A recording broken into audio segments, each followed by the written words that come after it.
So I don't know if you guys saw the Patrick Bet David episode the other day where they were going over Candace Owens' claim that France and Israel have put out a hit and they've paid $1.5 million, albeit the anti-Israel crowd loves this particular number, 1.5 million. I've seen it floating around a number of times. I thought it was strange when Candace uh, pointed that it was $1.5 million. I'm like, I've seen that number before. Where have I seen that number before? It turns out that I've seen it a number of times with the anti-Israel movement or crowd, and I've actually made several videos. Seems like Turning Point apparently was spending $1.5 million, or they were being given $1.5 million by the Jewish donors.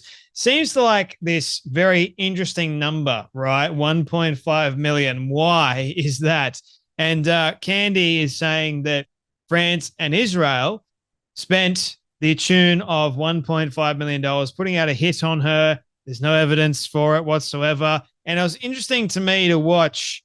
You've got Vinny, you've got Adam, you've got Patrick, and you've got Tom.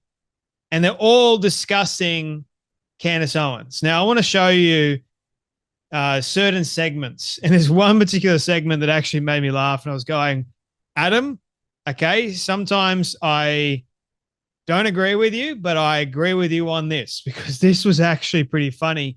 Watch Adam say that Candace Owens is like the equivalent of Scooby-Doo. Have a watch of this.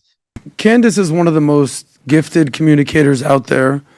She's very gifted at grabbing your attention. The flip side to that may be that she's an attention-seeking, spotlight-addicted narcissist who needs your attention and gets off on all the attention. You used a crime novel, was the thing, spy novel? Spy novel. It's so funny because I was watching Scooby-Doo the other day, and it made me realize that Candace is like the human podcasting version of Scooby-Doo, where, where are you? I'm going to find you. She has her whole crew, and she deputizes her audience, as Dinesh D'Souza said, and she doesn't need a mystery machine. She's got her podcast and her mic, and she's bringing Twitter receipts, and she's finding clues, and she's finding chicks with dicks. Whatever she's working on, she always has the answer. And you always have to stay tuned to the next episode where she does the big reveal. And then plot twist, ruh-roh, it was Israel. All roads obviously lead to Israel, of course. Who was it? It was probably Israel. And then much like Scooby-Doo, it's like, you would have gotten away with it if it weren't for you meddling fact checkers. So to me, she's so gifted, but at the same time, when they rip the mask off people, I'm wondering, what is the mask that she's wearing? What is she hiding? Because what she's doing is not, she's either the best crime fighter the world has ever seen, or she's gaslighting everybody into believing whatever nonsense she's coming up with.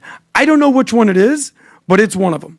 Vinny. I think just like how we talked about recently about the illegal orders that Alyssa Slotkin and Mark Kelly and all of them, none of them can say what it is. Show us, as who was the one that was saying, Stephen A. Smith was like, show us. You have to show people the evidence. Show it. I understand, and by the way, I think the week off, it's Thanksgiving. It's easy to say that Candace can be like either the greatest crime fighter, the greatest detective, albeit don't detectives need to actually have evidence? And that's something that Vinny was talking about. Like, we haven't seen any evidence. It's like one thing to make a majorly outrageous claim that Israel and France, two countries, right, they put out a hit on a podcaster in her basement because she talks a lot of nonsense. I personally don't think they care about the nonsense that is coming out of her mouth. I personally just think she is overreacting on a major, major scale because, like Adam pointed out, she's a narcissistic attention WHORE. She's that sort of narcissist that wants and loves the spotlight. She's got a lot of it, believe it or not. And her crazy fans, they give her what she's wanting. And the other thing is that I've noticed is the cult-like mentality of her followers. They seem to think that she is like equivalent to Jesus. She's doing Jesus's work almost. except she's nowhere close to that. I was seeing like loads of posts on X this morning. I was going through them and I'm going, far out. Some people just need some help. They really do need some help. They either need to get off the internet or stop watching Candace Owens, because it's like literally an illness that is defeating and rotting away their brains. If you really think that Candace Owens is telling you the truth, God help us all. I honestly, God help us all. We need some serious fixing of one's brain. And I like what Adam was saying about the whole Scooby-Doo thing. Ruh-roh, it's to do with Israel, and I would have gotten away with it if it wasn't for you meddling fact checkers and you supposed Zionists that actually know what's right versus what's wrong, even though Candace has got like no idea about it. And then there's another moment that was very interesting as well. So you had them talking about, Patrick Bet-David brings up John Amanchukwu. So you haven't already heard or seen it. John Amanchukwu, who's been on this show, and I love the man because he is a passionate, fervent man of God, and I will defend him till the cows come home, unless he says something that is unbiblical and I don't agree with. So the thing is, John went viral for calling out Candace Owens and all the lies that Candace Owens has been doing. And he did it, by the way, that's not the whole message. He spent 30 minutes talking about other things. And this is like a minute-long segment that just was clipped and went viral. And God, the enemy, uses things. He intends them for evil, but God intends things for good. He was able to turn it around, and now John's even more famous than ever before. Like, he's on Patrick Bet-David's podcast. The man has been going crazy viral, and so he should, because some girl, I'll be making another reaction video, because spoiler alert, Candace decides to comment about all this as well as share it.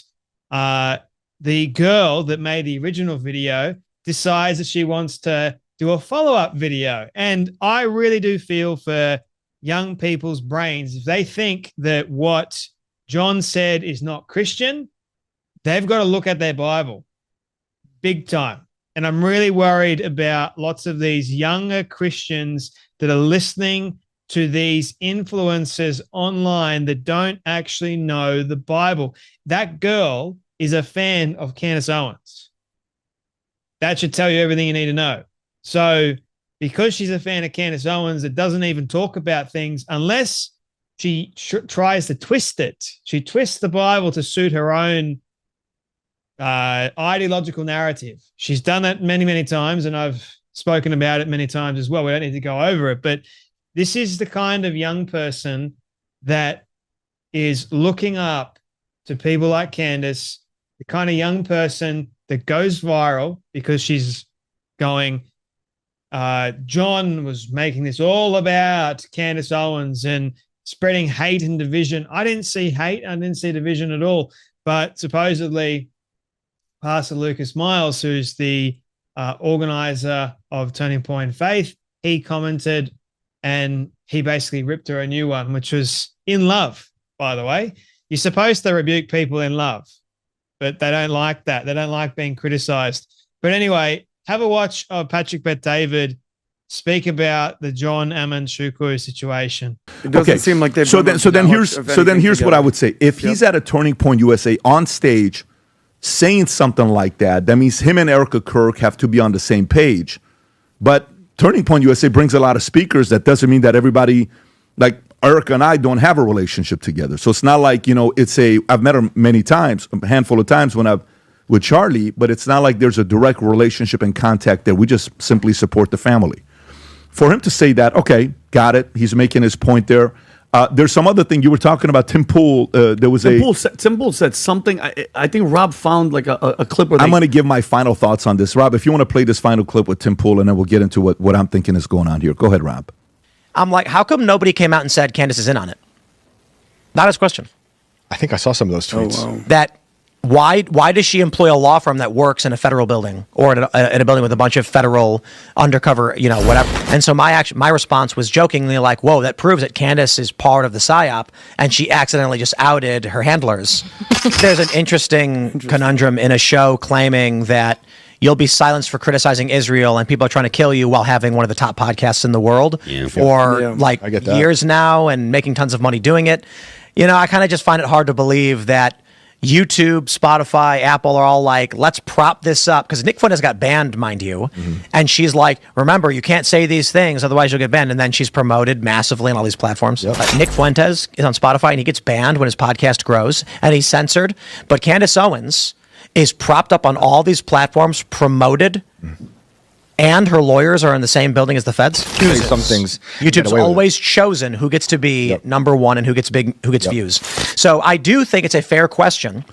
Why is Candace being propped? All right, you can pause. It sounds like he's deeply questioning. Yeah, Candace. I get what he's doing as well, and I got it. By the way, just so you guys know, he makes a point because Lior Cohen, who's a former Jewish music industry executive, is now running YouTube. He's the global head of music. And this guy was a very, very much one of the most biggest power players of the Jewish community in a music, not a Jewish I remember community. this guy. Music. He was just big and time. I want to Def Jam say guy. he had a major feud. Was it Ice Cube I asked about? I asked somebody about him. Rob, do you remember I asked one? Was it Suge Knight? Oh, we talked about Suge Knight with him. You're right. It was Suge Knight. Good call. Because I know Suge and Rob are very close. So it was Suge Knight. But you know what it makes me think about? Here's what it makes. So Tim Pool, good point on what he said right there. Here's what I will say. You know what stops the whole thing? Candace, you know what would stop the whole thing? A Candace Erica Kirk podcast. I think that stops the whole thing.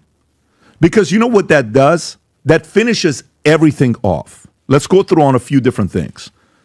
If an Erica Kirk and a Candace Owens 2-hour podcast happens, I think it'll be the most viewed show she's ever done. Okay. I agree.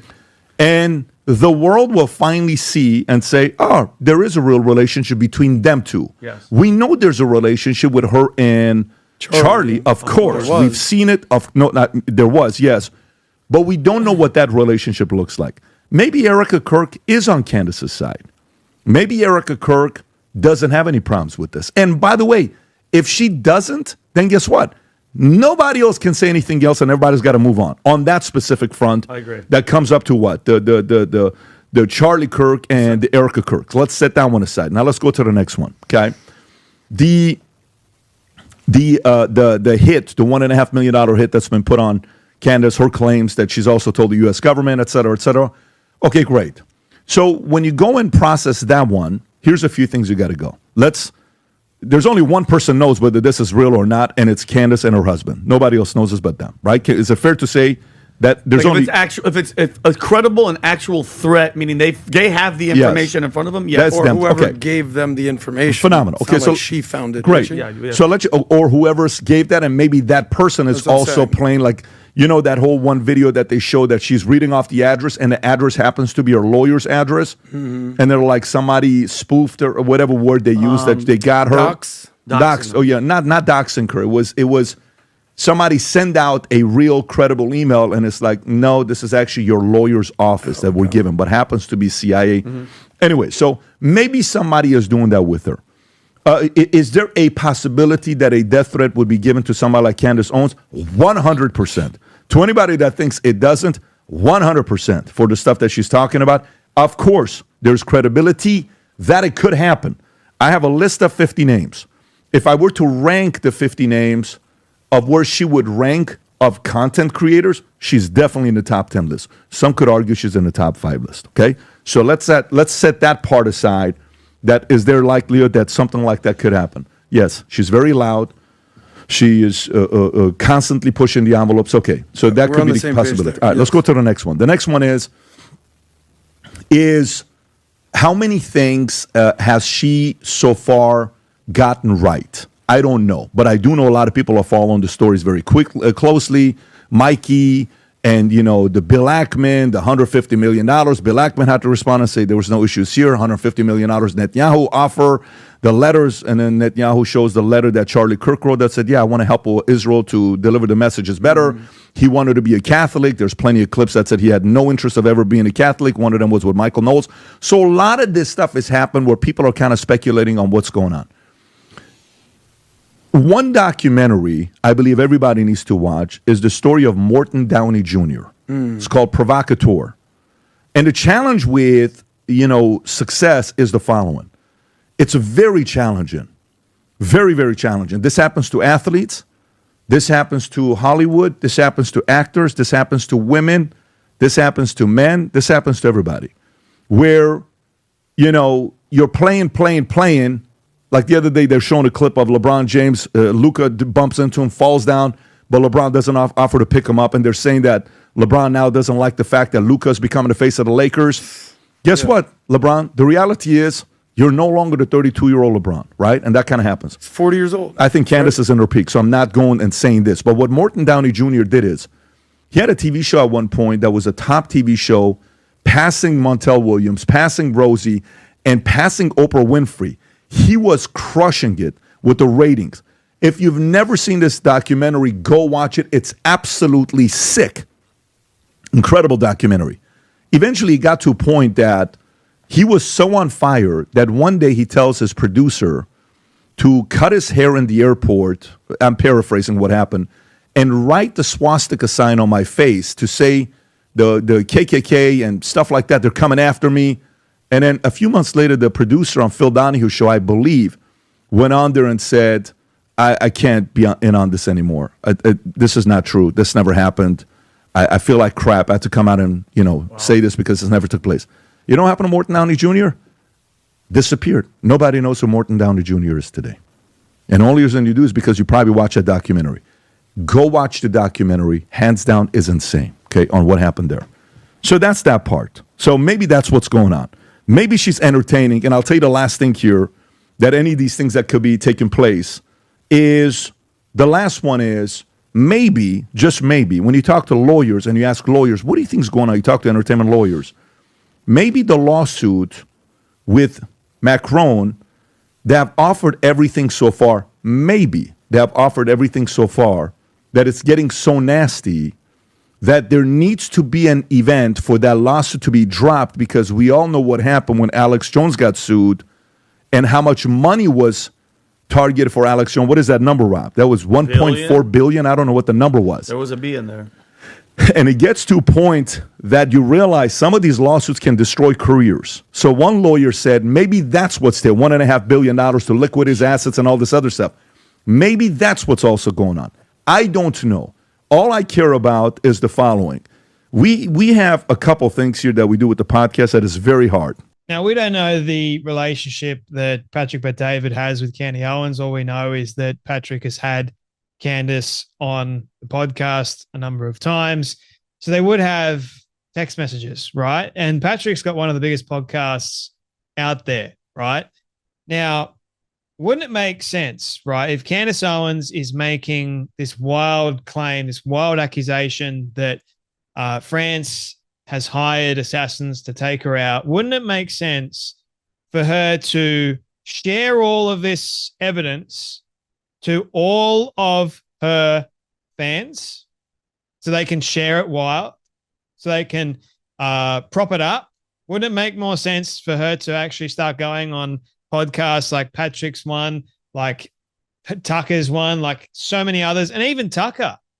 Like, you're not sending it to Tucker, and so Tucker can spread it out and show his support. You're keeping it to yourself, except you are sharing it on X and only on X, nowhere else. Now, I think she's more than likely going to come out this week with her show because she spent a week off, thank God. But she spent a week off more than likely trying to come up with evidence about this supposed plot against her life. We don't know. That's the thing. We just don't know. I personally think that she's a massive liar, bullcrapping everyone. Patrick doesn't even know. Like, even the ones that are really close to her, they don't even know. And that should sing alarm bells. As something as big as Candace saying that 2 countries, man, are trying to take her out, not just trying to take her out, but hired 2 assassins to the tune of $1.5 million for the actual hit. Goodness me. To keep it quiet in terms of sharing the evidence around to say, hey, it's true. And then still, by the way, Brandon Tatum still hasn't come out and said that it's real. I don't think he's come out and said that it's, yes, I've seen the evidence and I believe what Candace Owens is saying. I would have thought that by now she would have sent it. It's been days. Can't just be, oh, it's been Thanksgiving. Doesn't take long. Doesn't take much at all. And Thanksgiving was one day, by the way. Like, you can seriously send a text message very easily to prove a point. And done that. So I personally think if you read all the signs, and like, you got to hear it from, what about the person that shared this information? Why can't we find him? Why hasn't he actually come out and said, yeah, this is true? Why hasn't he actually why can't we find him first and foremost? And secondly, why hasn't he put out a post on X as well saying, here is the evidence, guys? No, he just supposedly went straight to Candy and said, here is the evidence, Candy, but don't share it online. Just make the accusation. That's about it. I don't know about you, but something doesn't sit right with me. And I've said this a number of times, but I would share it. And there's been a number of people that I know, if they receive death threats, like Seth Dillon, for example, they share this kind of stuff, man. They share it. It's just a common sense. Not just that, there's a police report, there's everything to support your claims because they're nuts. Anyway, I think it's a good thing that more people are starting to, like Patrick and Dave and even Vinny. Yes, I may disagree with Vinny on the whole Israel-Palestine conflict that's going on, or Israel-Hamas conflict, but he does make some good points from time to time. And I think his point about there being no evidence, again, we can all see it, but the cult of Candace doesn't want to see it because they believe in their cult leader, guys. That's what it's about. A cult leader. Anyway, that's enough from me. But you guys take care. Be blessed, and I'll see you all in the next video.